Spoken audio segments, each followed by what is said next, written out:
জীবনের এই চলার পথটা আমরা ঠিক যতটা সহজ বলে মনে করি অতটাও কিন্তু সহজ নয়। এখানে নিজেকে সংযত করার শিক্ষা নিতে হয়। এখানে তোমার গুরুত্ব নেই, সেখান থেকে নিজেকে সরিয়ে নেওয়ার শিক্ষা নিতে হয়। এই শিক্ষাগুলো আমরা নিই ঠিকই, সেটা অনেকটা সময় পার হয়ে যাওয়ার পর যখন একটা সময় ধাক্কা খেতে খেতে পিঠ দেওয়ালে ঠেকে যায় আমরা বুঝতে পারি ঠিক তখনই। যাই হোক, অনেক গল্প অনেক কথা হবে, তার আগে চলো নিজের পরিচয়টা দিয়ে নিই। নমস্কার, কেমন আছো সবাই? আমি রিমি। আজকে আমার আরও একটি নতুন ব্লগে তোমাদের সবাইকে অনেক অনেক স্বাগত জানাই। আজকে সকালটা একটু দেরিতেই শুরু হয়েছে, তবে সত্যি কথা বলি আজকে আমার সোনা বিছানায় হিসু করে দিয়েছে। তাই সকালবেলা উঠে একদম নিজে ফ্রেশ হয়ে বাসি কাজকর্ম সারার পর বিছানার চাদরটাকে ধুয়ে দিয়েছি, সেটাই ছাদে মেলতে এসেছিলাম। এখানে খেয়াল করো, এগুলো তোমরা চিনতে পারছো এগুলো কি? আসলে এগুলো বাড়ির হলুদ আর কি। বাড়িতে যে হলুদগুলো হয়েছিল সেগুলো সিদ্ধ করার পর ছাদে শুকোতে দেওয়া হয়েছে। ওগুলো থেকে হলুদ ভাঙালে রান্নার যে হলুদটা সেটা পাওয়া যাবে। অবশ্যই এত ভেঙে আমাকে বলতে হবে না, সেটা হয়তো তোমরা সবাই জানো, তাই না? রান্নার চাদরটাকে ধুয়ে মেলে দেওয়ার পর এই যে তোষকটাকে নিয়ে সোজা রোদে দিয়ে দিলাম। এই ছাদের রোদে তোষকটা শুকিয়ে যাবে, ওটাকে তো আর ধোয়া সম্ভব নয়। আর সোনাকে বাইরে একটা চট পেতে দিয়েছি এবং সেখানেই পড়তে বসিয়েছি। আসলে ওকে এখন আমি ব্যস্ত করে রেখেছি লেখা দিয়ে, না হলে ও এখন থেকেই দুষ্টুমি শুরু করে দেবে। ওকে কিছু আমি হোমওয়ার্ক দিচ্ছি, ও সেগুলো করছে। আর সেই সুযোগে আমি বাসি কাপড় চাপড় সমস্ত কিছু ধুয়ে নিয়েছি।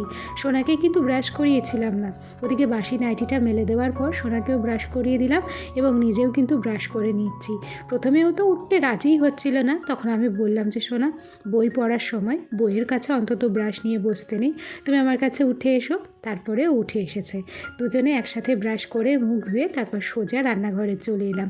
আজকে সোনার জন্য একটু ম্যাগি বসিয়েছি, দুধ আমার আছে। ও আজকে বায়না করেছিল যে মা আজকে আর আমি দুধ খাবো না, আমাকে একটু ম্যাগি বানিয়ে দাও।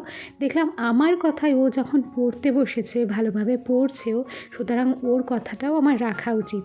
তাই সোনার জন্য আজকে কিন্তু আমি ম্যাগি করেছি। আর এদিকে আমি চাটুকুও কিন্তু করে নিয়েছি। আজকে দেখো বেশ ভালো করে তেজপাতা দিয়ে চাটুকু করেছি। আসলে এখন তো শীতের সময় অ্যালার্জির প্রকোপটা বাড়ে, আমি অনেক খেয়াল করেছি। এই তেজপাতা দিয়ে চা খেলে না আমার সমস্যাটা অনেকাংশে কম থাকে। যাই হোক, গল্প করতে করতে চা রেডি করে নিয়েছি, সোনার ম্যাগিটাও হয়ে গেছে। এখন সোজা চলে এসেছি কিন্তু বাইরে। ও যেখানে পড়তে বসেছে আজকে নিচে বসেই দুজন খাবো। জানো, মাঝে মাঝে নিচে বসে খেতে খুব ভালো লাগে।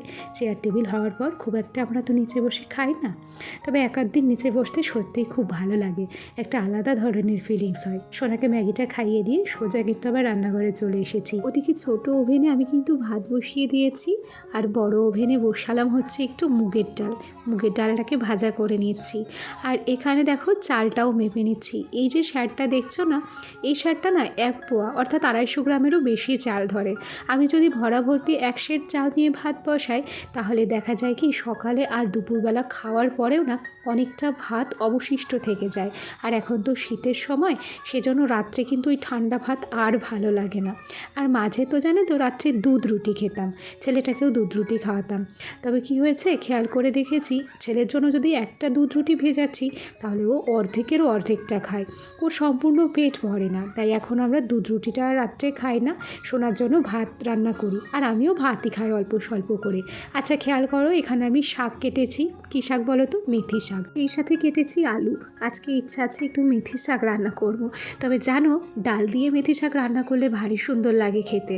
পরে একদিন রান্না করবো তারপর তোমাদেরকে শেয়ার করবো। এখন আমি চলে এসেছি এ ঘরে এসে সুন্দর করে আমার খাটটাকে মুছে পরিষ্কার করে নিচ্ছি। আসলে প্রত্যেকটা দিন যে খাটটাকেও ডাস্টিং ক্লিনিং করা হয় তা কিন্তু নয়। দেখো আমার ফার্নিচারগুলো আমি প্রত্যেকটা দিন ক্লিন করি ঠিকই, তবে হাতে সময় নিয়ে খাটটা কিন্তু আমার ক্লিন করা হয় না, ডাস্টিং করা হয় না, খুব কমই করা হয়। সেই কবে একদিন করেছিলাম, আর আজকে একটু সুন্দর করে মুছে নিচ্ছি। আর ওদিকে ওভেনে কিন্তু আমি ভাত এবং প্রেশার কুকারে ডাল বসিয়ে দিয়ে এসেছি। ওগুলো যতক্ষণে হচ্ছে ততক্ষণে দেখলাম যে এই ঘরে এসে আমি বিছানাটাকে কিন্তু ঠিক করে নিতে পারবো। হাতে যখন সময় পাচ্ছি তাহলে ফালতু সেই সময়টাকে অপচয় করব কেন বলো তো? আর উপরে কাজেরও একটা নির্দিষ্ট সময় থাকে, কাজের প্রতি মনোযোগ না থাকলে কোনো কাজই কিন্তু করা যায় না। এই যে কাজের প্রতি এখন যে উৎসাহটা দেখছো, এটা যদি হারিয়ে যায় তাহলে পরবর্তীকালে কাজগুলো কিন্তু আর গুছিয়ে করতে পারবো না। আজকে আজকে আমার সবচেয়ে বড় সুবিধা হচ্ছে আমার ছেলে কিন্তু নিজের মতো পড়ছে। ওকে নিজের মতো করে হাতের লেখা দিয়ে এসেছি, নিজের মতো করে পড়তে দিয়ে এসেছি। আজকে বিরক্তটা খুব কম করছে, সেই জন্য একদম ফ্রেশ মাইন্ডে কাজগুলো গুছিয়ে নিতে পারছি। আচ্ছা খেয়াল করো, তোমাদের সঙ্গে কথা বলতে বলতে খাটটাকে পরিষ্কার করে নিয়েছিলাম, এখন আমি সুন্দর করে খাটটাকে গুছিয়ে নিলাম। খাটটা গোছানোর পর যা সুন্দর লাগে না, মনে একটা আলাদা রকম আনন্দ লাগে জানো। এখন এই জামা কাপড়গুলো গুছিয়ে নেব। আচ্ছা ভিডিওর এই পর্যায়ে একটা কথা বলি, এখনও পর্যন্ত যারা আমার সঙ্গে আছো, ভিডিওটি দেখছো, ভিডিওটির কোথাও কোনো অংশ ভালো লেগে থাকলে প্লিজ একটা লাইক করে দিও। কেন কি তোমাদের ছোট্ট একটা লাইক আর মিষ্টি একটা কমেন্ট আমাকে আরও নতুন নতুন বন্ধুদের কাছে পৌঁছতে সাহায্য করে। এখানে কয়েকটা নাইটি রয়েছে, কম্বল রয়েছে, সোনার সোয়েটার রয়েছে, সেগুলোকে ভাঁজ করে নেব। আর নাইটিগুলোকে আমি সুন্দর করে গুছিয়ে রেখে দেবো সাথে সাথে আলনাতে, একটুও দেরি করবো না, কিংবা এগুলোকে রেখেও দেবো না। কাজ ফেলে রাখলে পরবর্তীতে আমারই অসুবিধে হবে, তাই না? প্রত্যেকটি মানুষের মনে অনেক স্বপ্ন থাকে, অনেক আশা থাকে।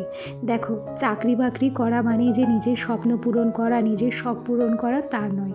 সবাই তো আর চাকরি বাকরি করে না। অনেকে চাকরি বাকরি না করেও নিজে কোনো কিছু করে কিন্তু নিজের শখ পূরণ করতে পারে, নিজের ছোট্ট ছোট্ট ইচ্ছেগুলোকেও পূরণ করতে পারে। তবে সমস্যা হয় যারা গৃহবধূ হয় তাদের। না, তার মধ্যে সবার যে সমস্যা হয় তা কিন্তু নয়। ইনকামের অনেক পথ আছে। কেউ হয়তো টিউশন পড়ায়, আর কেউ কেউ হয়তো ঘরোয়া ব্যবসা করে। কোনো না কোনো দিক থেকে প্রত্যেকটা গৃহবধূ কিছু না কিছু করার চেষ্টা করে। এখন বর্তমানে খুব কম মানুষই দেখবে যে বসে থাকে। আর তার উপরে যাদের কাছে বাইরে গিয়ে কাজ করার কোনো অপশান নেই, তারা হয়তো এই বাড়ির গৃহকর্মের কাজগুলো কিংবা যে বিষয়ে পারদর্শী তার প্রতিভাগুলোকে কাজে লাগিয়ে সোশ্যাল মিডিয়ার দ্বারা কোনো না কোনো ইনকাম কিংবা কিছু না কিছুভাবে ইনকাম কিন্তু করে। বর্তমানে খুব কম মানুষই আছে যারা বসে থাকে। আমার মনে হয় কি, পাড়ায় গিয়ে মানুষের সঙ্গে কুটকাচালি করার থেকে, সমালোচনা করে সময় নষ্ট না করার থেকে, নিজের এই সাংসারিক কাজকর্ম করার নেশাটাকে যদি পেশায় পরিণত করতে পারি, তাহলে অন্তত কিছু না কিছু ইনকাম কিন্তু হয়। আর সেই ইনকামটা একটা মোটা আকারে আমাদের হাতে আসে।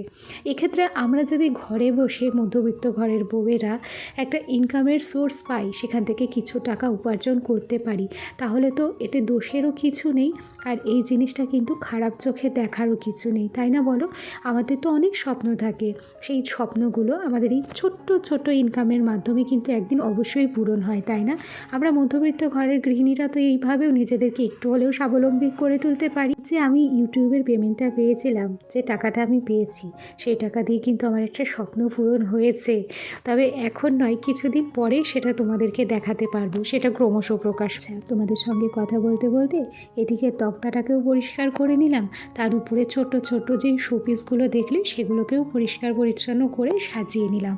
এই যে ছোট ছোট মাটির হারমোনিয়াম, মাটির সেতার, তবলা, এগুলোকে প্রত্যেক দিন না মুছলে হয় না। আসলে এগুলো পোড়ামাটি কালার তো, এগুলোর উপরে ধুলো পড়লে বোঝা যায়। আর এই ছোট্ট টুকটুকিটা এখানেই রাখতে হয়েছে, এটা আমার ছেলের আবদার। ওই ছোট্ট পুতুলটাও যেমন ওর পছন্দের, সেই সাথে টুকটুকিটাও পছন্দের, তাই দুটোকেই এক জায়গায় রেখেছি। আচ্ছা, আজকের ভিডিওটি তাহলে এখানেই শেষ করছি। আগামীকাল আবার দেখা হবে। সবাই ভালো থেকো, টাটা।